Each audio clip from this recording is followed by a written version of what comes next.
in 1994.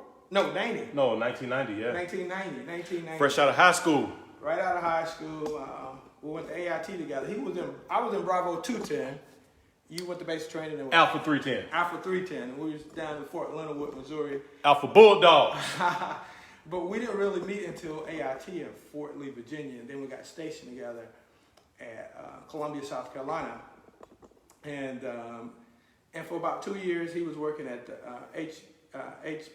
First Brigade S4, and I was working down in the unit. And then I got transferred to the unit, and Girard and I actually got a chance to work together and run the unit together. So we have been friends for a very long time, and we've shared a ton of experiences together. Always been in and out of each other's lives.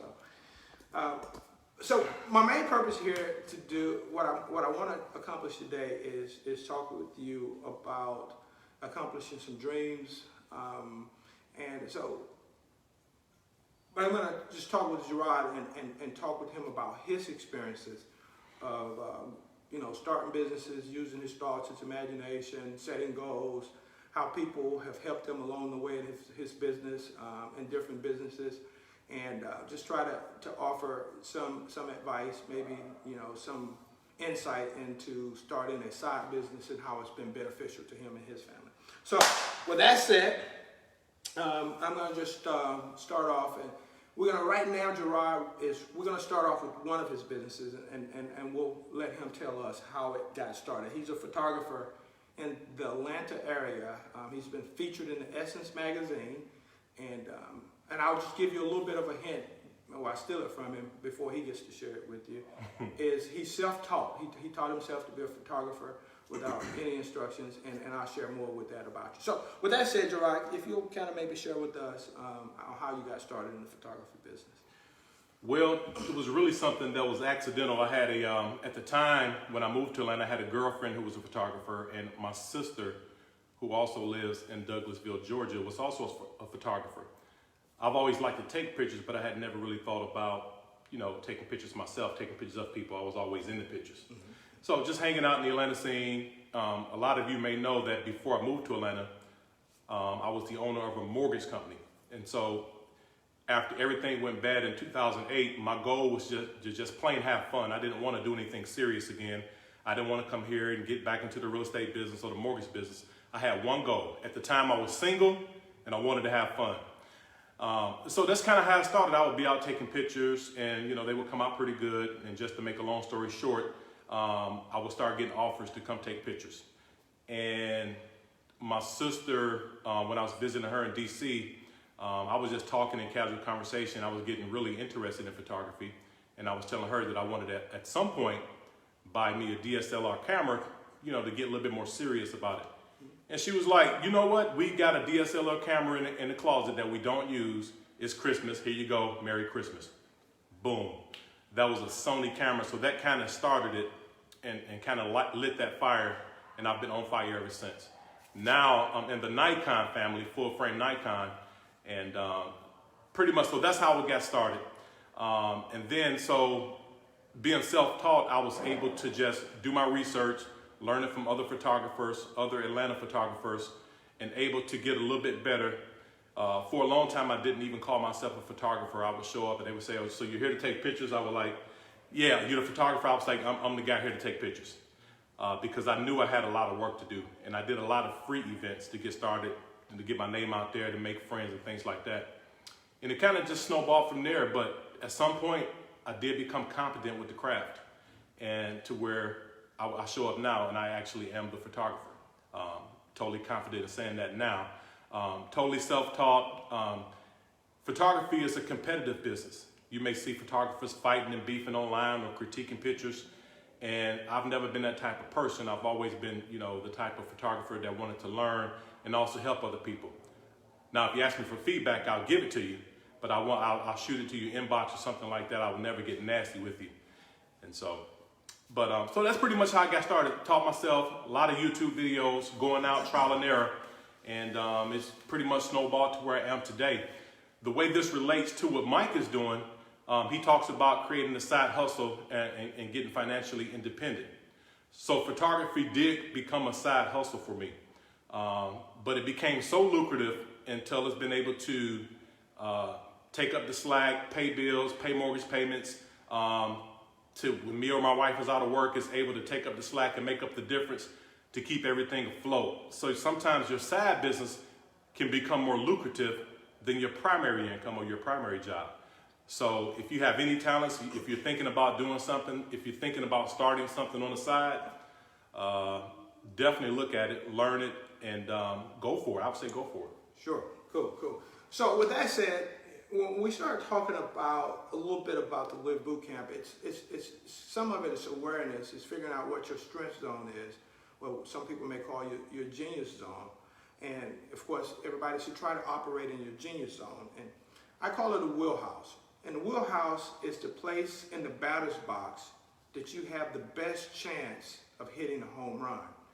And so there's a lot of strikes that's going to come across the strike zone. I mean, there's just a lot, but not all of those that's in the strike zone is your pitch. And I had to learn that every pitch that's in the strike zone is not the one that you have the best chance of hitting a home run. And you'll know your pitch. So you got to get to know yourself a little bit to know what's in your wheelhouse. So when I take a look at Girard, and he has this ability to understand technical stuff from an IT perspective. So he started building computers, just anything that was technology related, he had that ability to understand in a very in-depth way, as I was listening to him talk with another friend about all the details of ISO and all of the camera settings. He has this amazing ability to really focus in on something, learn it not from just the surface level, but a very in-depth level, and just practice until he masters it. So he taught himself to play the guitar. I remember when he first started playing, he went out and bought a cheap guitar, and he started to just strum away, and he started to play the guitar. And now he's starting to teach himself to play the piano. So what does that mean? So what it means is that if you really want to take a look at really starting a side business, you figure out what's your strength zone. And it's something that you do really well, something that you do already, that people tell you that you do, girl, you ought to bake these cookies or cakes, or you do really good with that. If you like cutting grass, if you already have all the equipment, I mean, you could just easily, get your 4 or 5 yards in the neighborhood, and boom, you got yourself $500-600 a month. Easy. Pressure washing, whatever the case is that if you just love people, you say, well, I just love people. Well, you could start a respite care business, or if you tutoring, if you're great with math, if you do music and do music lessons, or Uber, you got a car, you paying a car note on, and you want to make it pay for itself. It's that very, so I have a technique that the Live Boot Camp is not about the side business, but it's the foundation to help you prepare for the side business. So I have a technique that actually help you to identify through your imagination and creativity to really get you moving in a side business. So with that said, I'm going to turn to Girard in just a minute, and I'm going to ask a question, because of course COVID-19 is here, and we're all now trying to figure out how can we make some changes in order to to keep our businesses running. So with that in the photography business, how has COVID-19 affected your photography business? Mm-hmm. And then how have you used your creative imagination to try to solve the problem, to get you around that problem with it? Right. So with COVID-19 and photography, and I do a lot of weddings, so it just brought everything to a screeching halt. A lot of venues closed down. They're struggling as well because you can't have gatherings. So all the venues were closing down, postponing weddings. So a lot of that business got pushed to later in the year, maybe even canceled. So you have a situation where you're actually issuing refunds to be accommodating as best you can. So to be creative, what I've done is I've jumped back into the video section of our business. I begin to start to edit more videos. I'm developing the Rio Pics portion of the real estate photography, and that's going really well. And so we're standing that business up right now. So that's one of the things I did, was try to create another stream, something I can go out and do that doesn't take a whole lot of time. So we got the drones on deck now, and we've got the wide lenses for the photography and the perfect lighting to be able to light these properties and get the type of images that real estate companies are looking for to be able to market these properties. So the Rio part of the business is specifically what? It's specifically real estate and video. For real estate companies. For real estate companies, Yep. okay. Yep. So as a way of offsetting the loss of the traditional ways of, weddings, you moved over to real estate. Right, and don't get me wrong, it still hurts to lose that business. Right. And standing up another segment of business is going to take some time and some marketing to be able to see the fruits of what you're going to see long term. But in the short term, it's something that you can do to mitigate some of the losses and make things a little bit better. And hopefully, so on the other end, we'll come out a lot better once everything starts to open back up. And I've already seen a tick up. I've actually booked a couple of weddings within the last week or so. Did a couple of private parties. So the photography, I'm getting the calls again. Everything is picking back up. But also, the real estate thing is there as well, which is also fun. So. And it's another another side, Yep. Another additional stream of income. So, with that said, I remember when you first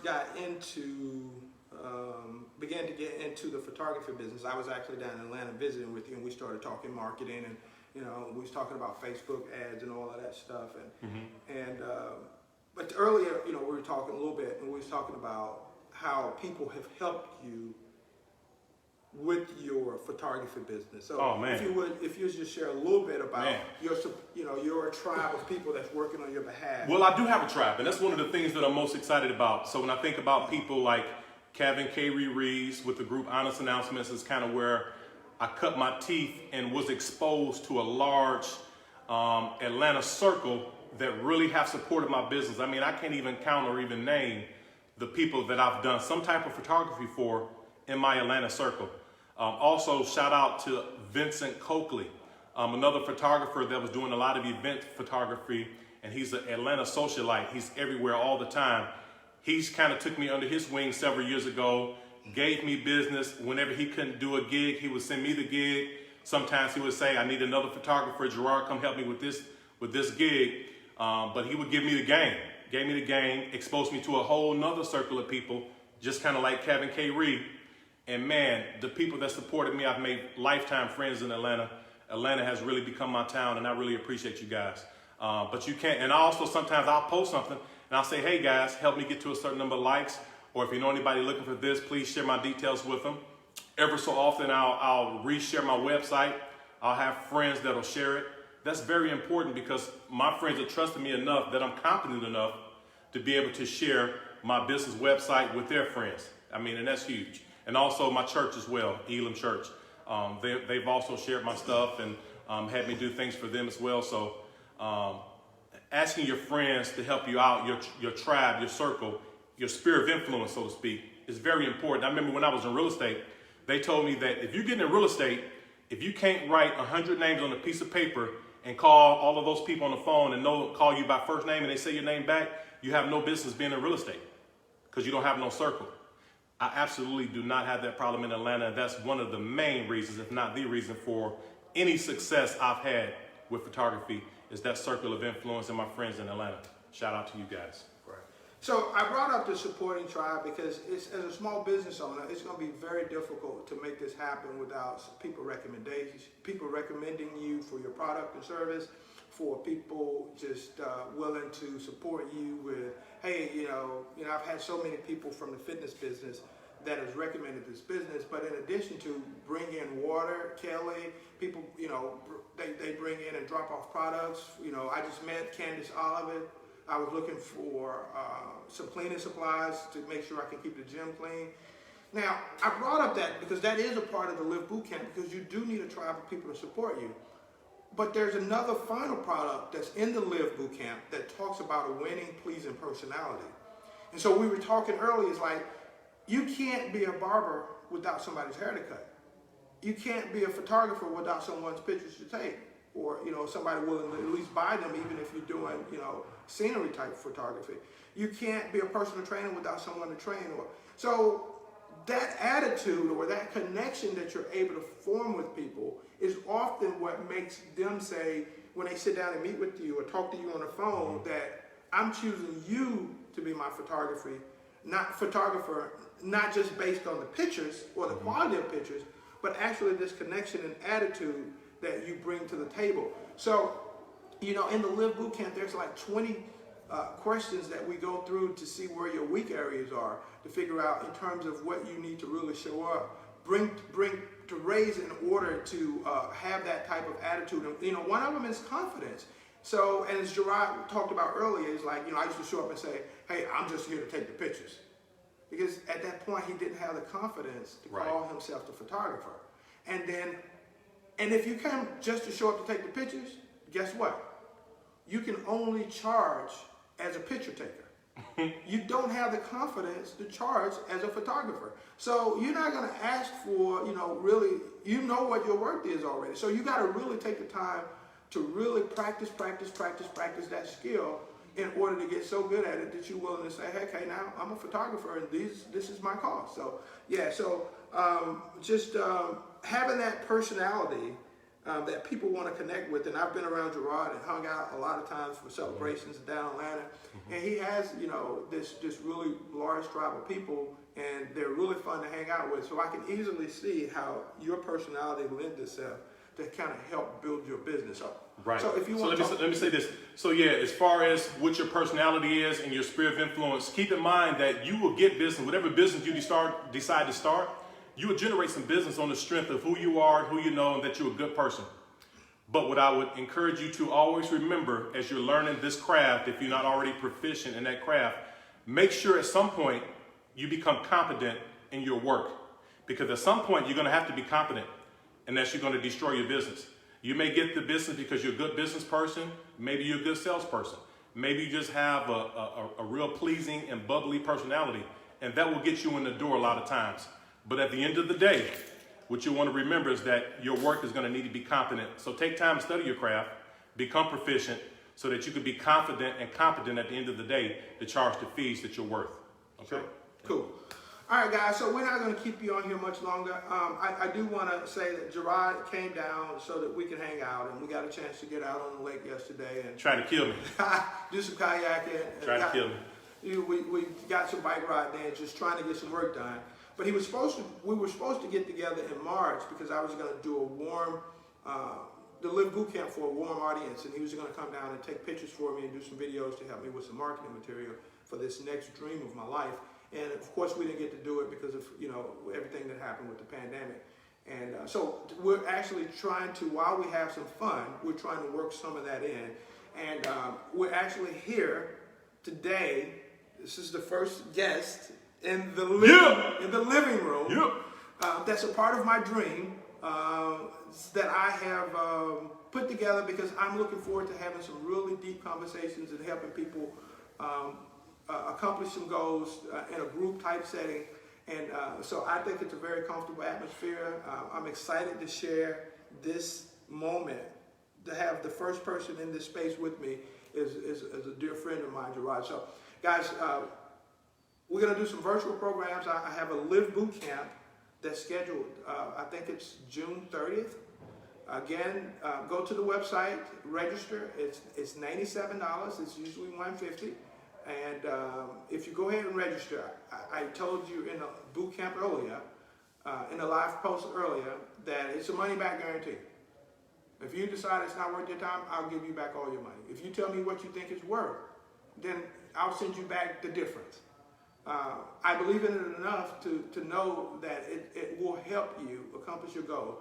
I can promise you this. I believe in my heart that this will be, if you have a dream, or if you don't know what your dream is, if you don't know what your passion and purpose is, if you need to work in confidence and learn how to set some goals, this foundational program will help you in every area of your life. And I know I have the confidence to say that if it's not what you thought it would be, you have nothing to lose. I'll give you back 100% of your money. Wow. So go to the website, ColumbiaBootCamp.com. I'm happy to be able to share this moment again with my partner. Likewise. Let me just share this before we go. Know Mike a long time. You guys have nothing to worry about. He's going to take care of you. You couldn't be in a better place should you join him. He's a master motivator, master goal setter, and one of my best friends in life in the whole world. When I first met him, I didn't like him. We always tell that story about how we met in Virginia at Fort Lee. Yeah. But he ended up being one of the best friends in life. And I just want to tell you on camera with everything that's going on, I love you. I'm proud of you. Join the thing, man. He's doing it. He's going to take care of you. You won't be disappointed. Thank you, brother. I feel the same. So, guys, we're going to wrap this thing up. It feels really good to have some, a dear friend here and saying those things. So, hey, if it's something I can do for you, definitely reach out, send me a message, inbox me, call me.